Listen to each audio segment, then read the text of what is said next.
மாணவர்களுக்கு வணக்கம். இன்னைக்கு நாங்க பார்க்குற வீடியோ வந்து இமேஜ் எடிட்டிங் சாஃப்ட்வேர் தொடர்பானது. இதற்காக நான் தெரிவு செய்திருக்கின்ற மென்பொருள் வந்து Adobe Photoshop மென்பொருள். சில மாணவர்கள் ஜிம்ப் சாஃப்ட்வேர்லயும் பழகியிருப்பாங்க. பிரச்சனை இல்ல. 2மே ஒரே வகையான கருவிப்பட்டைகளை கொண்டது. என்ன டிஃபரெண்ட் என்னன்னு சொன்னா, இடைமுக டிஃபரெண்ட் இருக்கு. ஐடிஇ பேக்கிரவுண்ட்ல பிரச்சனை. கொஞ்சம் டிஃபரன்ஸ் இருக்கு.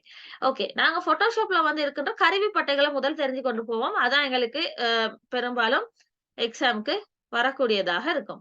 முதலாவது பார்த்தீங்கன்னா, மூவ் டூல். இது என்னன்னா, ஒரு உருவத்த அங்கும் இங்கும் இடம் நகர்த்துறதுக்கான இது. அங்க அனிமேட் பண்ணியிருக்கிறாங்க. உங்களுக்கு பார்க்கக்கூடியதாக இருக்கும். அடுத்தது வந்து மார்க்யூ டூல்ன்னு சொல்றது. இது வந்து ஒரு ஃபோட்டோல தேவையான பகுதிய நாங்க செலக்ட் பண்ணி கட் பண்ணி கொள்ளலாம். அல்லது இடம் நகர்த்தலாம். அப்படியான விஷயத்துக்கு செய்யலாம். அடுத்தது நீங்க பார்த்தீங்கன்னா, லெசோ டூல்ன்றது ஒரு ஃபோட்டோவுல ஒரு குறிப்பிட்ட பகுதி அல்லது தேவையான பகுதிய நீங்க செலக்ட் பண்ணி கொள்றதுக்காக லெசோ பாவிப்போம். அடுத்தது குயிக் செலக்ஷன் வந்து ஃபோட்டோவ குயிக்கா நாங்க தேவையான பகுதிய செலக்ட் பண்ணுவோம். அப்ப இதுக்கு பயன்படுது எப்படி இது செலக்ட் பண்ணுதுன்னு பார்த்தீங்கன்னா, அந்த கலரிங் ஆர்ஜிபி கலர் வேல்யூவ வச்சு தான் அவரு செலக்ட் பண்ணுவார். நீங்க எந்த இடத்துல ஃபர்ஸ்ட்டா மவுஸ கிளிக் பண்றீங்களோ, அந்த இடத்துல இருக்க ஆர்ஜிபி பெறுமதிக்கு சமனான இடம் எல்லாமே செலக்ட் ஆகும். அடுத்து நீங்க பார்த்தீங்கன்னா, கிராப் டூல். இது வந்து என்னன்னு சொன்னா, ஃபோட்டோ உங்களுக்கு தெரியும் வெட்டுறது. தேவையான அளவு வெட்டிக் கொள்ளலாம். அடுத்தது ஃப்ரேம் டூல்ன்னு சொல்றது வந்து நீங்க தெரிவு செய்ற பகுதிக்கு வேற ஒரு ஃபோட்டோவால ரீப்ளேஸ்மென்ட் பண்றது. அடுத்து நீங்க பார்த்தீங்கன்னா, ஐ டிராப்பர். அப்ப ஐ டிராப்பர் நீங்க பாவிப்பீங்களாக இருந்தா, அதுக்குரிய கலர்ல மாற்றங்கள் செய்வோம். அடுத்தது நீங்க பார்த்தீங்கன்னா, ஸ்பாட் ஹீலிங்ன்னு சொல்றது வந்து சில ஃபோட்டோவுல சில இடங்கள நீங்க நீக்கணும்னு நெனச்சீங்கன்னா, நீக்கிக் கொள்ளலாம். அடுத்தது வந்து பிரஷ் டூல். தெரிந்தது உங்களுக்கு. அடுத்தது நீங்க பார்த்தீங்கன்னா, குளோன் ஸ்டாம்ப்ன்றது ஒரு இடத்துல இருக்கிற ஃபோட்டோ மாதிரியே நிறைய பிரதிகள அந்த படத்துல கொண்டு வாரது. அடுத்து ஆர்ட் ஹிஸ்டரி அப்படின்றது வந்து இந்த ஆர்டிஸ்டிக்கான உருவங்கள் மாதிரியான பிரஷிங் எடுக்கிறது. அடுத்து வந்து இரேசர் டூல்.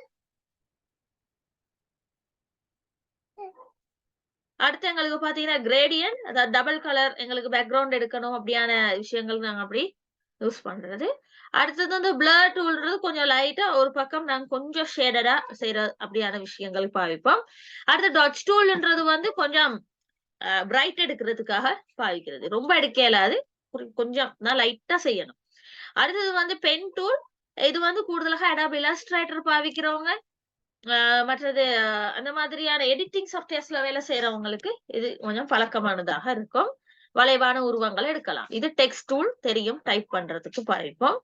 அடுத்தது வந்து இது பார்ட் செலக்ஷன். அப்ப இது வந்து மூவ்ன்னு நெனச்சிராதீங்க. மூவ் டூல் வந்து மேல இருக்கிற அந்த முதலாவது அடையாளம் இது வேற. அடுத்தது வந்து ஒரு ரெக்டாங்கிள்ல நீங்க டிரா பண்ணி கொள்ளலாம். 2வது வந்து ஹேண்ட் டூல். அப்படின்னா ஃபோட்டோவ மூவ் பண்ணி பார்க்கலாம். அடுத்தது ஜூம் டூல். ஜூம் பண்ணி எடுக்கலாம். இது அடிப்படையான கருவிப்பட்டைகளாக இருக்கும். இதுக்கு மேலதிகமாக ஃபோட்டோ ஒண்ணுல வந்து ஒவ்வொரு வடிவமைப்பு, அதாவது ஒவ்வொரு எடிட்டிங்கும் வந்து எங்க நடக்கணும்னு சொன்னா, ஒவ்வொரு லேயர்ல நடக்கணும். இந்த சைட்ல பார்த்தீங்கன்னா லேயர் இருக்கு. அப்படி இல்லன்னு சொன்னா, இங்க நீங்க வியூல போயிட்டு லேயர்ஸ் எடுக்கலாம். சாரி, விண்டோஸ்ல போயிட்டு லேயர்ஸ் எடுக்கலாம். இந்த இடத்துல நீங்க பார்த்தீங்கன்னா, இப்படி நெறைய லேயர்ஸ் வரும். அப்ப அந்த ஒவ்வொரு லேயர்லயும் ஒவ்வொரு ஃபோட்டோவுக்கான எடிட்டிங் நடக்கணும். முதலாவது நாங்க சொல்லுவோமே கலர் மாத்துறோம்னு, அது ஒரு லேயர்ல நடக்கணும். அடுத்ததுல நீங்க இன்னொரு ஃபோட்டோவ அதோட சேர்க்கிறீங்களா இருந்தா, அது 2வது லேயர்ல நடக்கணும். அப்படி ஒவ்வொரு வடிவமைப்புக்கும் ஒவ்வொரு லேயர் இங்கு வரணும். அது முக்கியமான ஒரு கான்செப்ட் இந்த ஃபோட்டோ எடிட்டிங்ல. அது இல்லாம இதுல வந்து இமேஜுக்கான எடிட்டிங்ஸ் இருக்கு. லேயருக்குரிய எடிட்டிங் அப்படி நிறைய விஷயம் Photoshopல ஒரு கடல் அளவு விஷயம் இருக்கு.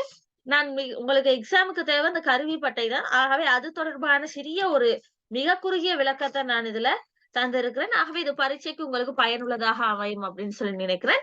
இன்னும் ஒரு வீடியோல நாங்க இன்னும் ஒரு கான்செப்ட்ல சந்திப்போம். நன்றி.